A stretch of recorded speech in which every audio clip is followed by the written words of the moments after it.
The chandeliers of Hartwell House blazed with the light of 1,000 candles, their crystal flames reflected in champagne flutes and diamond necklaces and the cold, assessing eyes of 300 aristocrats.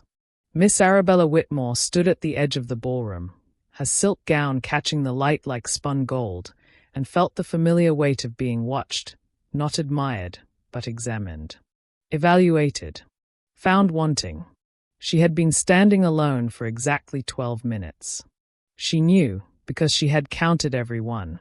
The Dowager Duchess is coming this way. Lady Pemberton's whisper carried just far enough to reach Arabella's ears. Deliberately, almost certainly. Around her, the crowd shifted like a tide retreating from shore, leaving her suddenly, conspicuously isolated in a sea of polished marble. Arabella watched the dowager approach through the parting crowd, each step measured with the precision of an executioner. The Duchess of Ashworth was silver-haired and iron-spined, dressed in violet silk that matched the bruise-colored shadows beneath her eyes. Behind her, 300 faces turned to watch with the eager anticipation of spectators at a blood sport. No one moved to stand beside Arabella. No one offered a warning or an escape. If you love tales of passion and courage, please subscribe. And tell us in the comments, where are you watching from? We'd love to know how far these stories travel. The interior of the ducal carriage smelled of expensive leather, wet silk, and the sandalwood soap of the man watching her from the shadows. Arabella sat rigid on the plush velvet seat, water dripping from her nose onto her ruined gown. She felt ridiculous, a drowned rat in a golden cage, yet she refused to wipe the moisture away. She would not give him the satisfaction of seeing her preen for his approval. Sebastian Blackwood studied her with an intensity that made the small cabin feel airless. He was everything she despised, inherited power wrapped in a bespoke coat, the living embodiment of the system that had declared her unworthy since birth. Yet when he finally spoke, his voice held no mockery. "You didn't flinch," he observed, the rhythmic clatter of hooves on cobblestones punctuating his words. "My mother's attacks have made grown men stammer and sweat. You smiled." Arabella lifted her chin, sending a fresh droplet of rainwater tracking down her neck. "Your mother insulted my father's life work. Shall I weep because she is a duchess? I have stood on docks facing creditors armed with knives who wanted my father's cargo. A titled woman with a cruel tongue is hardly terrifying by comparison." Sebastian stared at her for a heartbeat, and then he threw his head back and laughed.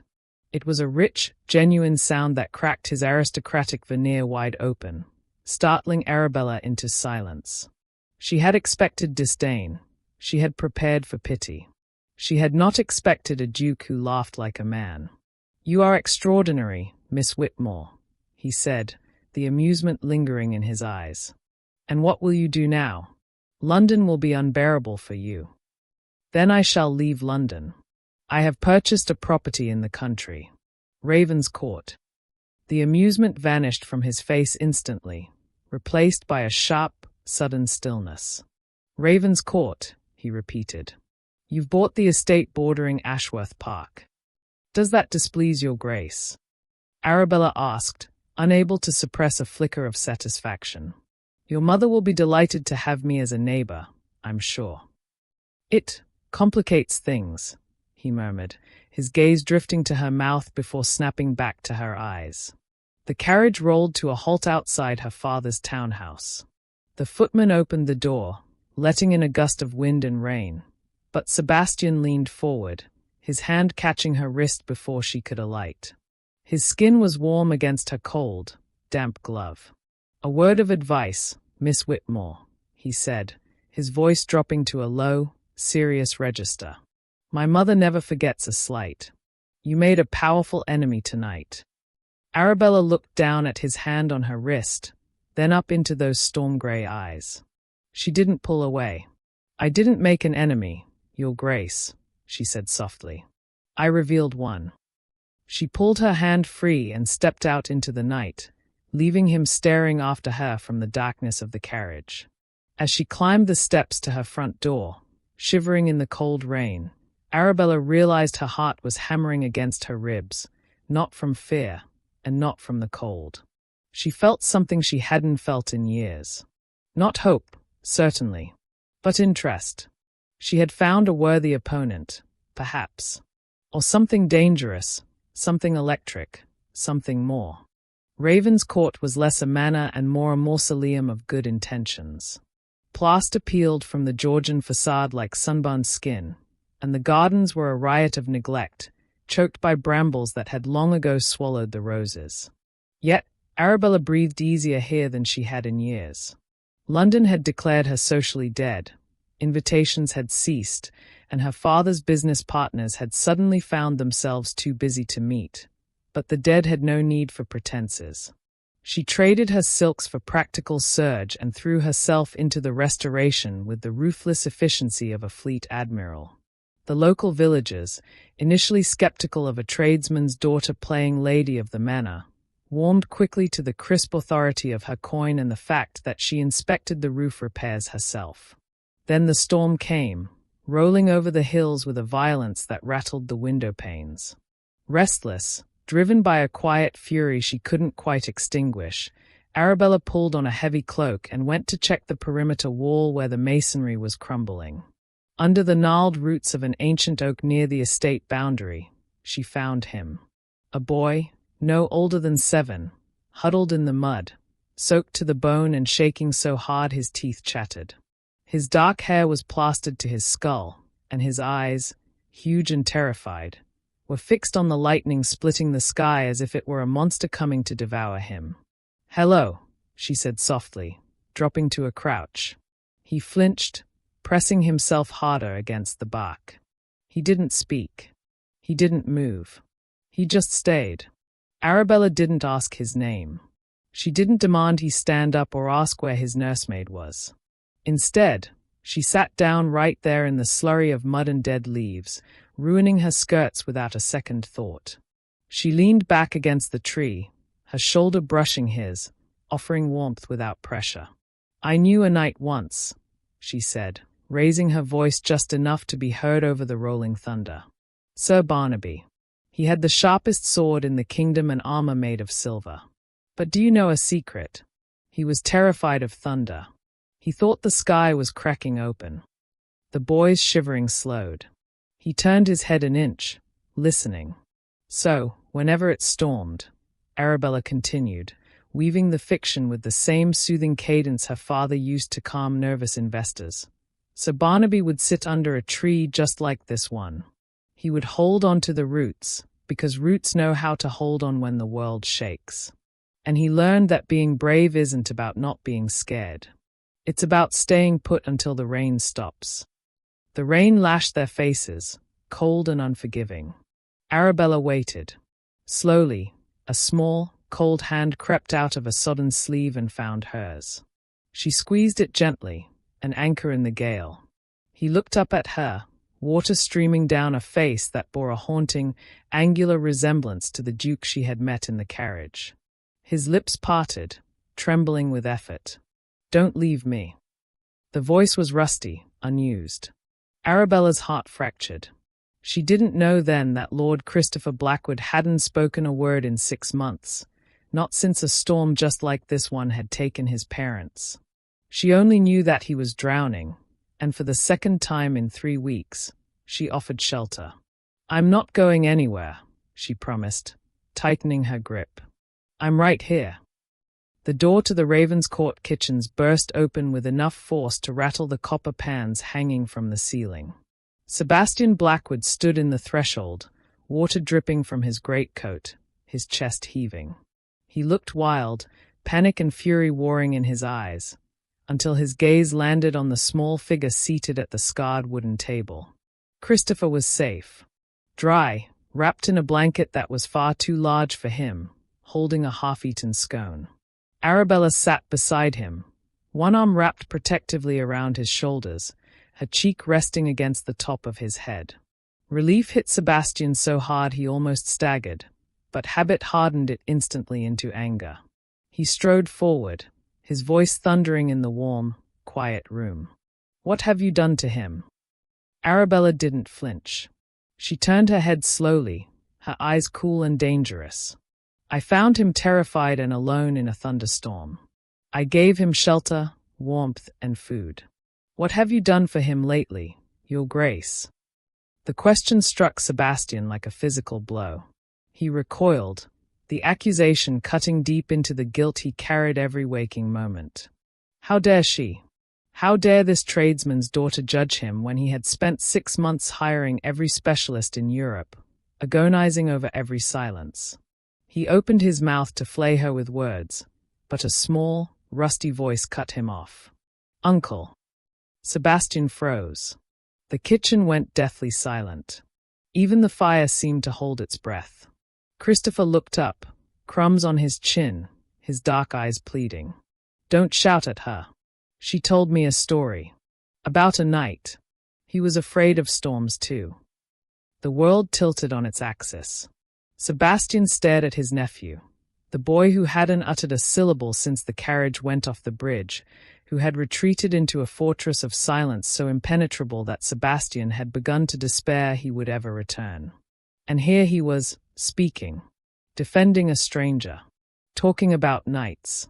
Christopher. Sebastian breathed, his fury evaporating into shock.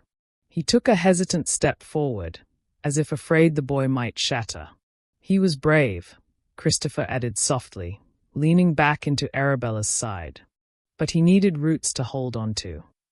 Sebastian looked up at Arabella. She watched him steadily, her hand gently stroking the boy's hair. There was no triumph in her expression, only a quiet, fierce protectiveness that made his throat ache. How? He rasped, his voice raw. I have hired doctors, alienists, the finest minds in London. No one has been able to reach him. I didn't try to reach him, Arabella said simply. I just sat with him. Sometimes that is all anyone needs. Not to be fixed. Just to be held while the storm passes. Sebastian looked at her, really looked at her, and the caricature of the sharp-tongued social climber dissolved. In her place sat a woman with mud on her skirts and tenderness in her hands, who had accomplished with patience what his power and wealth could not. Something shifted behind his ribs, a cracking of ice that had encased him for months. He exhaled slowly, the fight leaving his body. He bowed his head, humbled. Miss Whitmore, he said, the words heavy with sincerity. I believe I owe you an apology. The Dowager Duchess swept into Ashworth Park like a gale-force wind, her arrival announced by slamming doors and terrified servants. She found Sebastian in his study, reviewing estate ledgers, and wasted no time on pleasantries. Is it true?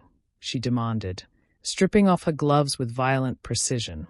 Has that tradesman's creature been allowed near my grandson? Sebastian didn't look up from his papers. If you are referring to Miss Whitmore, then yes. She and Christopher have been spending time together. Time together. The Dowager's voice rose to a pitch that usually shattered crystal. She is poison, Sebastian. A calculating, climbing little opportunist who has clearly insinuated herself deliberately. Do you truly not see it? She finds the boy, conveniently on her property, and uses him to gain a foothold in this house. She must be forbidden from the grounds immediately. Sebastian finally set down his pen.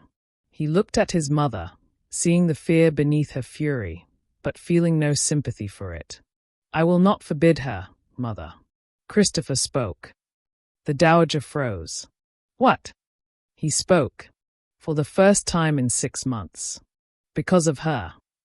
Sebastian's voice was quiet but implacable. He asked her not to leave him. He told me a story she shared. He is coming back to us. And you believe that is coincidence? She scoffed, pacing the Persian rug. She's manipulated him. It's a trick, Sebastian. She's exactly like every other fortune hunter who smells a title, Anne. Enough. The word cracked through the room like a whip. Sebastian rose to his full height, his expression hardening into the cold mask of the Duke of Ashworth. Miss Whitmore has done more for Christopher in 1 afternoon than your expensive specialists accomplished in 6 months of poking and prodding. She treats him like a child, not a patient. She stays. The dowager stopped pacing. Her eyes narrowed, calculating, assessing the steel in her son's voice. She recognized defeat, but she did not accept it. "Very well," she said, smoothing her skirts with icy calm. "If you are determined to be a fool, I cannot stop you. But mark my words, Sebastian. I will be watching.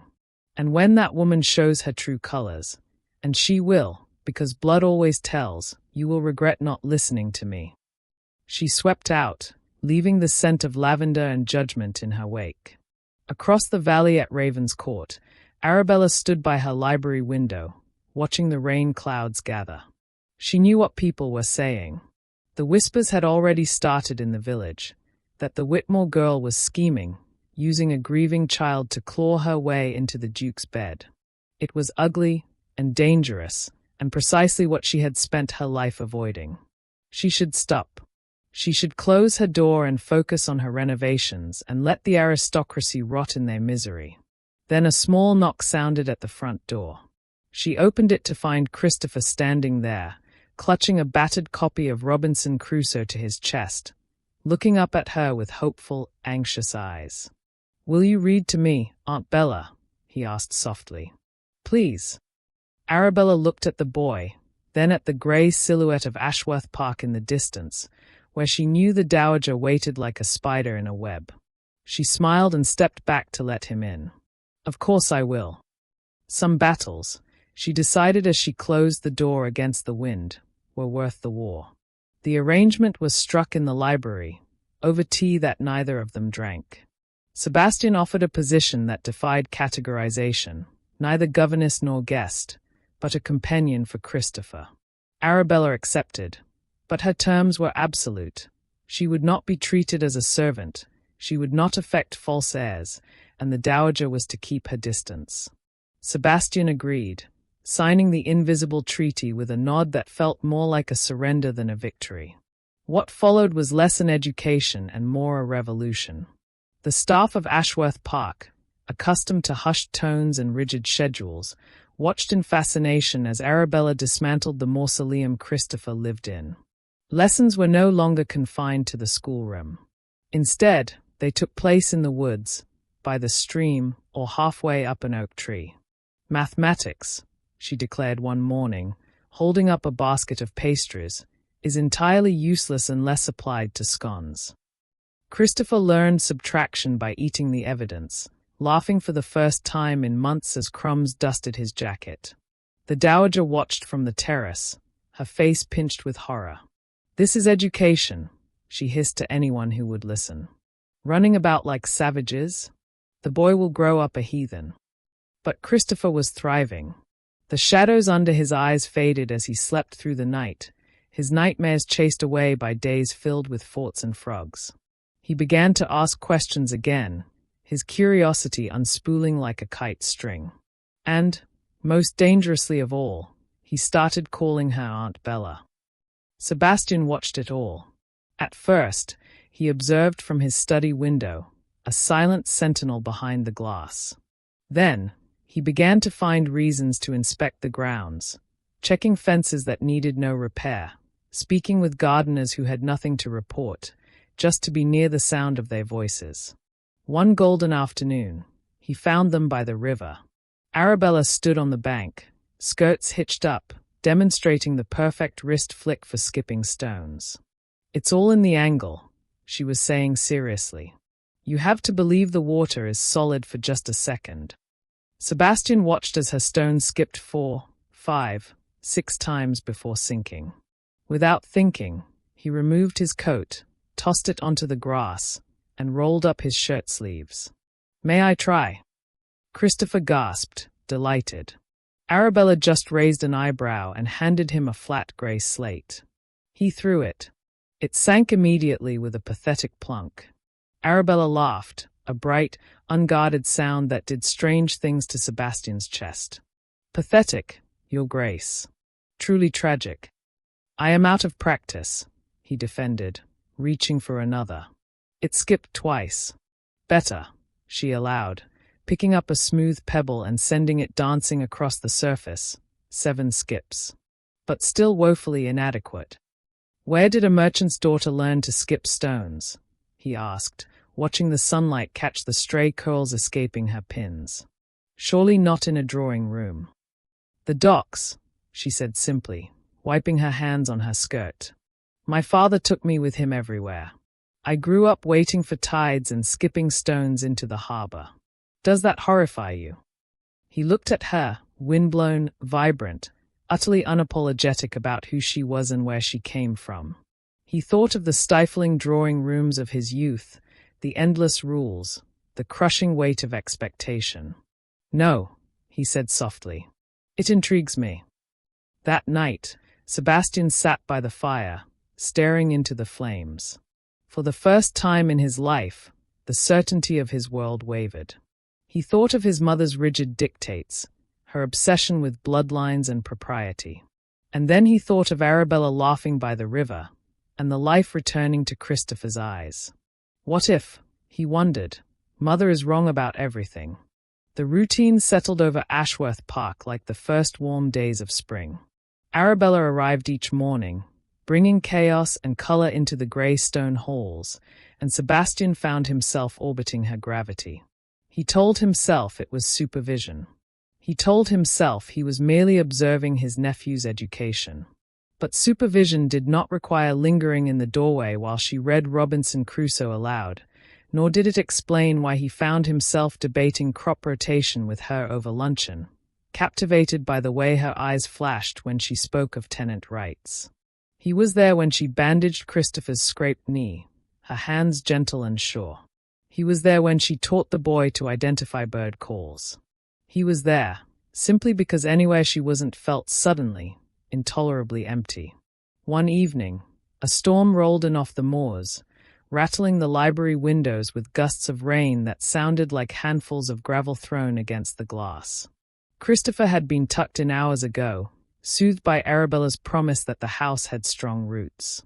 Now, she stood by the fireplace, staring into the flames, her posture rigid. Sebastian watched her from his desk, the ledger before him forgotten. Storms remind you of something, he said quietly. It wasn't a question. She didn't turn. They remind me of the night my mother died, she admitted, her voice low. I was 12. The carriage overturned on a flooded road. My father carried me out, but the water rose too fast. She took a shaky breath. Christopher and I understand each other. We know what the thunder sounds like when it takes everything. Sebastian set his pen down. The silence stretched, heavy with ghosts. My brother and his wife died in a carriage accident as well, he said, the words scraping his throat. In a storm just like this. I sent them on that journey. I needed documents from our northern estate, and I couldn't go myself. I had parliamentary obligations. So I sent Edmund. Arabella turned then, her eyes wide, understanding dawning in their depths. You blame yourself. I killed my brother. He said it flatly, a verdict he had lived with every day for 6 months. You made a reasonable decision, she said, stepping closer. The firelight cast dancing shadows across her face. The storm killed your brother. The carriage killed him. You are not God, Sebastian. You don't control the weather. His name on her lips was a shock, intimate and forbidden. It hung in the air between them, stripping away titles and pretense. No one has ever said that to me, he said roughly. They all offer platitudes. God's will. A tragedy. But no one tells me I am not guilty. Then everyone else has been wrong. She stood before him now, close enough that he could smell the rain on her skin and the lavender she used in her hair. The distance between them seemed to vanish. Without conscious thought, his hand lifted, his fingers hovering just inches from her cheek. He wanted to touch her. He wanted to know if she felt as real as she looked, if she could anchor him the way she anchored Christopher. Her breath hitched. Her eyes searched his, terrified and hopeful all at once. Uncle Sebastian. Aunt Bella.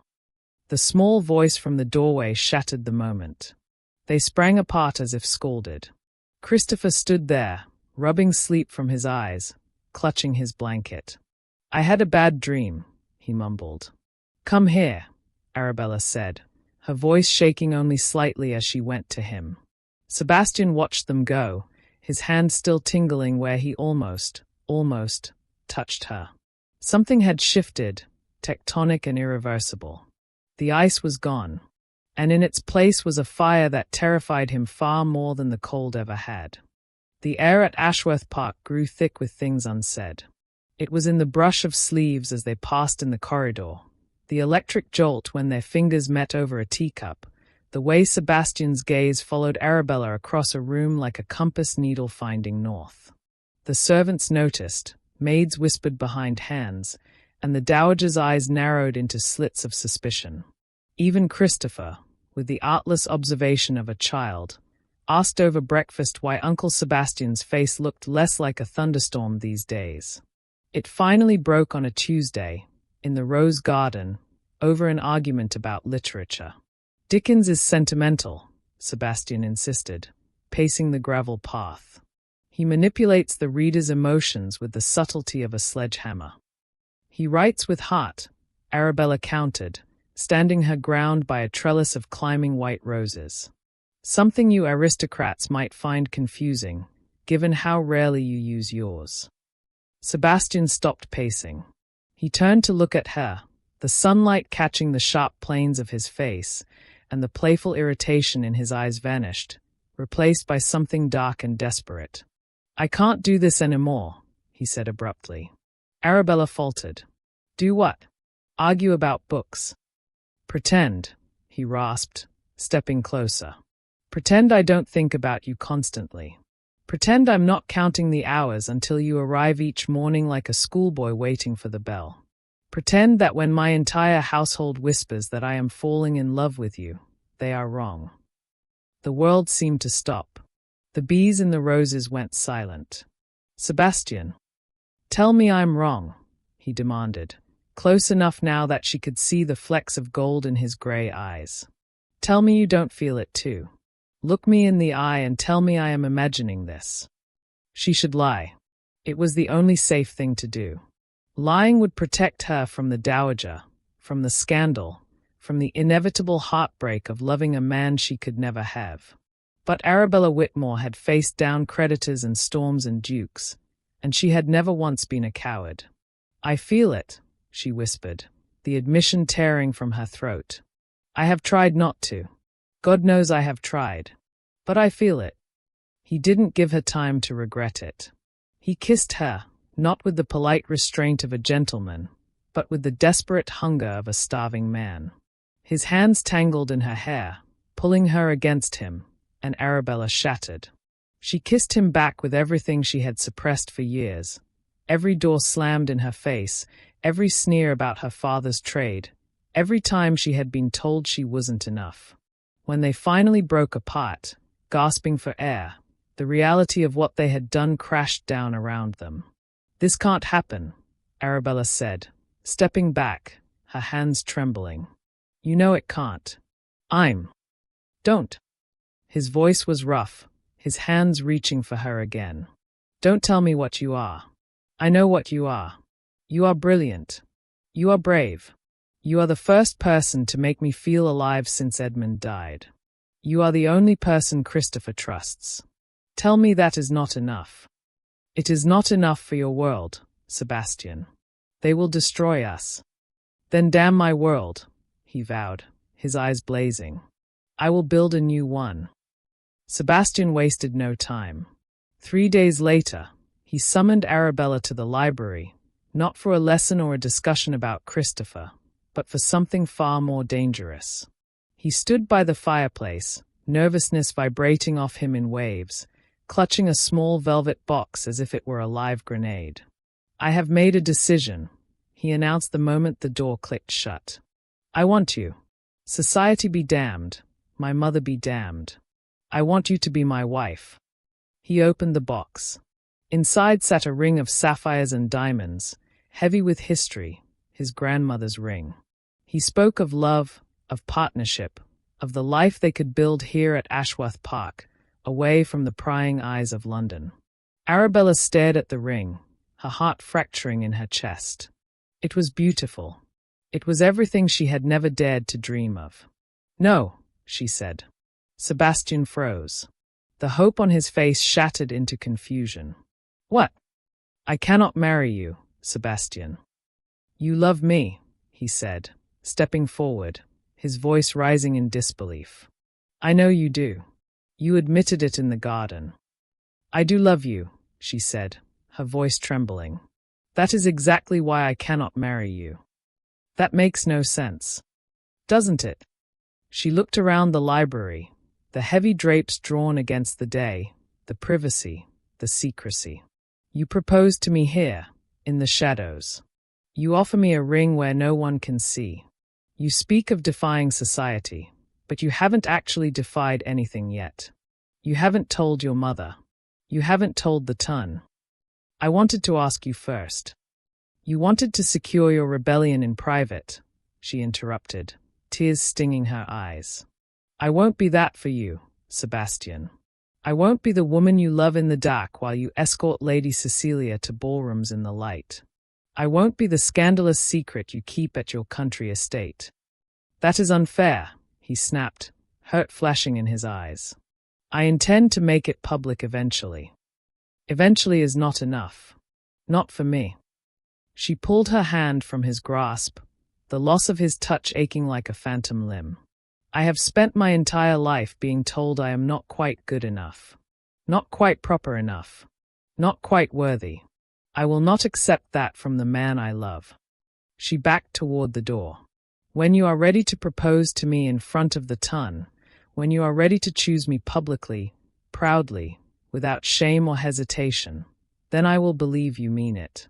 Until then, I will not be your secret. Arabella, wait."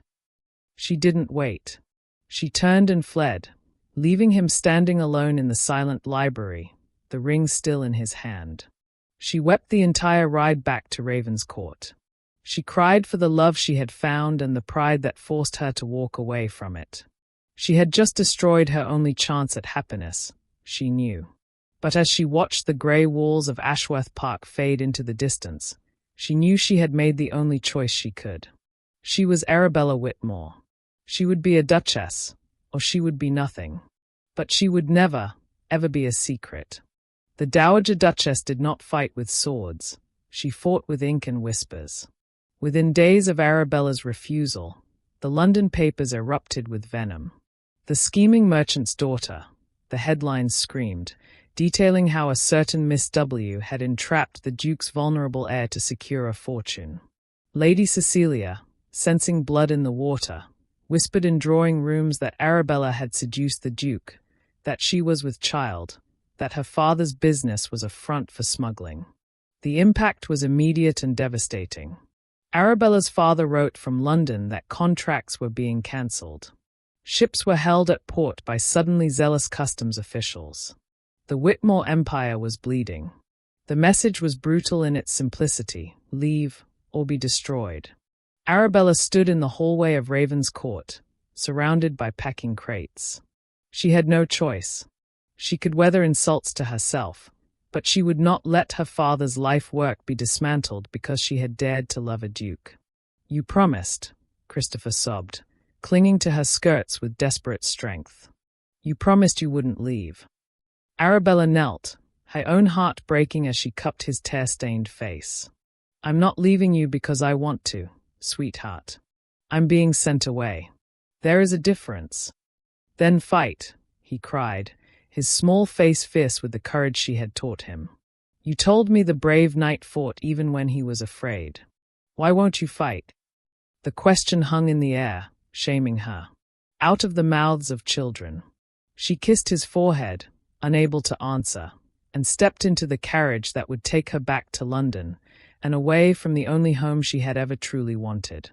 At Ashworth Park, the storm broke. Sebastian stormed into the morning room, tossing a sheaf of gossip papers onto his mother's breakfast table. "Did you do this?" he demanded, his voice shaking with suppressed rage. The Dowager didn't blink. "I am protecting this family, Sebastian. That woman would have ruined us." She is the best thing that ever happened to this family, he roared. She brought my nephew back to life. She brought me back to life. And you have driven her away with lies and poison. Then you should be grateful, she sniffed, buttering her toast. I have saved you from a disastrous mistake. I love her, Sebastian said, the words quiet and devastating. I love her, mother. And you have spent your entire life so committed to bloodlines and propriety that you cannot recognize love when it is standing right in front of you. No wonder father was so miserable. The dowager went white, her knife clattering onto her plate. She opened her mouth, but Sebastian turned on his heel and walked out. He didn't stop for his coat. He didn't stop for a horse. He ran to the stables, shouting for his fastest mount. He rode to Ravenscourt like the devil himself was chasing him, mud flying, heart hammering. But when he thundered up the drive, the house was dark. The windows were shuttered. The carriage tracks in the gravel were fresh, leading away toward London. She was gone. The Hartwell ball was the fortress of the Tun, a dazzling display of exclusivity where the Dowager Duchess held court. But fortresses have gates, and Thomas Whitmore held the keys. He had funded half the men in the room, saving their estates and covering their gambling debts, and tonight, he collected. When the footman announced the Whitmores, the silence was absolute. The dowager's face turned a mottled purple, her mouth opening to order their expulsion. But before she could speak, the doors opened again. Sebastian Blackwood strode across the ballroom floor, ignoring his mother, ignoring Lady Cecilia, ignoring 300 gaping aristocrats. He stopped only when he reached Arabella, who stood with her head high, bracing for the blow.